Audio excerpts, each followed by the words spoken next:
Hey there, economic truth seekers. It's your boy, the boss of economics, back to rip apart the government's latest circus act and expose the economic dumpster fire they've ignited, this time, with a side of geopolitical chaos. Buckle up, because today, we're diving headfirst into the US strikes on Iran's nuclear facilities, the oil price explosion, and the government mismanagement that's driving the global economy straight into a ditch. Oh, and stick around, because I've got the juiciest data, the spiciest takes, and a few choice words for the suits in Washington who think escalation is just a fancy word for oopsie. Let's roll. Folks, if you thought the global economy was already limping along like a three-legged dog, well, the US just decided to kick that dog square in the face. Last week, the US launched strikes on Iran's three main nuclear facilities, and the fallout, both literal and economic, is already setting the world on fire. Oil prices surging. Inflation roaring back to life. Global growth forecasts slashed like a bad horror movie budget. And who's to blame? Oh, you know it, our dear leaders in Washington, who seem to think foreign policy is just a game of whack-a-mole with trillion-dollar consequences. Let's start with the obvious, oil. After the strikes, crude oil derivatives on IG weekend market spiked 8.8%, with projections from IG strategist Tony Sycamore suggesting WTI crude oil futures could open at $80 per barrel. But hold on to your wallets, because Bloomberg economics analysts Ziad Daoud, Tom Orlick, and Jennifer Welch warn that if Iran retaliates by shutting down the Strait of Hormuz, yep, that tiny choke point through which a fifth of the world's daily oil supply flows, crude could skyrocket past $130 per barrel. That's not just a price hike, that's an economic nuke. And here's the kicker, this isn't happening in a vacuum. The World Bank, OECD, and IMF have all downgraded their global growth forecasts in recent months, down to a measly 2.4% for 2025, according to the IMF's latest World Economic Outlook. Why? Because the global economy was already choking on Trump's tariff tantrums, supply chain chaos, and central banks tap dancing on the tightrope of inflation. Now, throw in a Middle East conflict hotter than a jalapeno in a microwave, and you've got a recipe for a full-blown recession. But hey, at least the government's foreign policy geniuses can pat themselves on the back for standing tough, right? Wrong. Now, let's peel back the layers of this economic onion, and yes, it's gonna make you cry. Higher oil prices don't just mean paying more at the pump, they're the spark that reignites the inflation inferno we thought we tamed. Bloomberg economics projects that a prolonged Strait of Hormuz shutdown could push US CPI inflation to 4% by summer 2025. That's double the Federal Reserve's sacred 2% target, folks. And what does that mean? It means the Fed, which was already sweating bullets over Trump's tariffs, will have to slam the brakes on rate cuts. Forget the 25 basis point cuts they hinted at in their latest projections, we're talking about rate hikes in the middle of a slowdown. That's like throwing a drowning man an anvil. Oh, and speaking of those projections, let's talk about the Fed's latest economic update from June 2025. They slashed their US growth forecast for this year to 1.4%, down from an already pathetic 1.7%. Why? Because Trump's reciprocal tariffs are jacking up prices, killing consumer demand, and strangling global trade. Add a $130 oil price shock to that mess, and you've got a US economy that's not just slowing down, it's doing a faceplant into the pavement. And it's not just the US feeling the heat. Europe, which is already teetering on the edge of recession, Eurozone GDP growth was a pitiful 0.9% in Q1 2025, per Eurostat, is about to get smashed by skyrocketing energy prices. Why? Because Qatar, which supplies 20% of the world's liquefied natural gas, LNG, relies on the Strait of Hormuz to ship its exports. No alternative route, no backup plan, just a big, fat, if Iran decides to flex its muscles.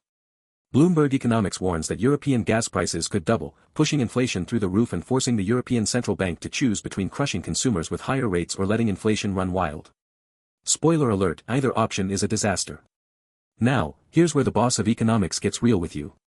None of this chaos, none of it, is an accident.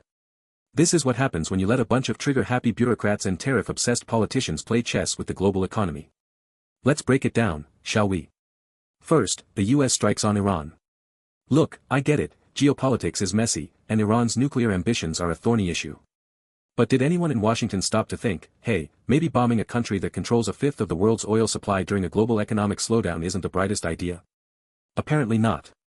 Iran's Foreign Minister Abbas Araghchi is already screaming self-defense and citing the UN Charter, reserving all options to retaliate.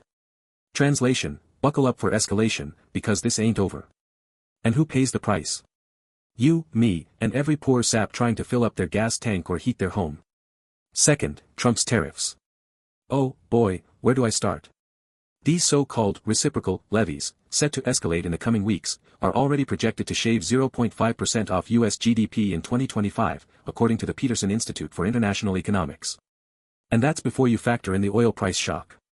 Higher tariffs mean higher import costs, which means higher prices for everything from electronics to groceries. Combine that with $130 oil, and you've got a cost of living crisis that'll make the 2022 inflation spike look like a picnic. But hey, at least Trump can tweet about winning while the rest of us are eating ramen noodles for dinner. Third, the Fed's tightrope act. Let's give a slow clap to the Federal Reserve, which has spent the last 2 years trying to thread the needle between inflation and recession. They finally got inflation down to 2.5% in Q1 2025, per the Bureau of Labor Statistics, only for the government to light the whole thing on fire again with tariffs and airstrikes. Now, the Fed's stuck in a no-win situation: hike rates to tame inflation and risk a full-blown recession, or keep rates low and watch inflation spiral out of control. Either way, the economy loses, and the suits in Washington will just blame the Fed for their own screw-ups. Let's zoom out, because this isn't just America's problem, it's everyone's. China, the world's largest buyer of Iranian oil, is staring down the barrel of a major supply disruption. Sure, they've got stockpiles to cushion the blow, but those won't last forever. If oil prices stay at $130, China's manufacturing sector, already battered by Trump's tariffs, could grind to a halt, dragging global trade down with it. The World Trade Organization already slashed its 2025 global trade growth forecast to 1.9% from 2.7%, and that was before the Iran strikes. Buckle up, because we're looking at a supply chain crisis 2.0. Then there's Europe, which is basically the kid getting picked last in gym class. Not only are they facing a doubling of LNG prices, but they're also dealing with a US administration that's threatening to slap tariffs on European goods. Germany, the Eurozone's economic engine, saw industrial production fall 2.7% year-over-year in Q1 2025, per Destatus, and that's before energy costs go through the roof. Higher energy prices mean higher production costs, which means higher consumer prices, which means, you guessed it, more inflation. The ECB's rate-cutting dreams are dead in the water, and a recession is looking more likely by the day. Alright, folks, here's the boss of economics' bottom line: this entire mess is a masterclass in government mismanagement. The US strikes on Iran were a reckless gamble that ignored the economic fallout. Trump's tariffs are a self-inflicted wound that's bleeding the economy dry. And the Fed? They're just the janitors trying to clean up the mess while the clowns in Washington keep throwing garbage on the floor. But don't worry, the government has a plan. OPEC Plus might increase production, and the International Energy Agency might release emergency stockpiles to calm oil prices. Oh, great, band-aids for a gunshot wound. Meanwhile, the global economy is teetering on the edge of a cliff, and the suits in charge are too busy flexing their tough guy credentials to notice. So, what's the solution? First, de-escalate the Iran conflict, now. Diplomacy, not bombs, is the only way to keep oil flowing and prices stable. Second, scrap the tariffs. They're killing growth, jacking up prices, and alienating allies. Third, the Fed needs to get ahead of this inflation tsunami, not just react to it. And finally, voters need to hold these clowns accountable. The economy isn't a toy for politicians to play with, it's our livelihoods, our savings, and our future.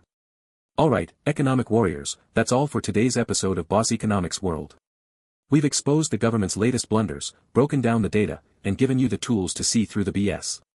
If you're as fed up as I am, smash that like button, subscribe, and share this video with every poor soul who's paying $5 a gallon for gas.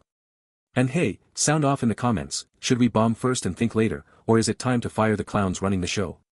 Until next time, this is the Boss of Economics, signing off. Stay sharp, stay skeptical, and never trust a politician with your wallet.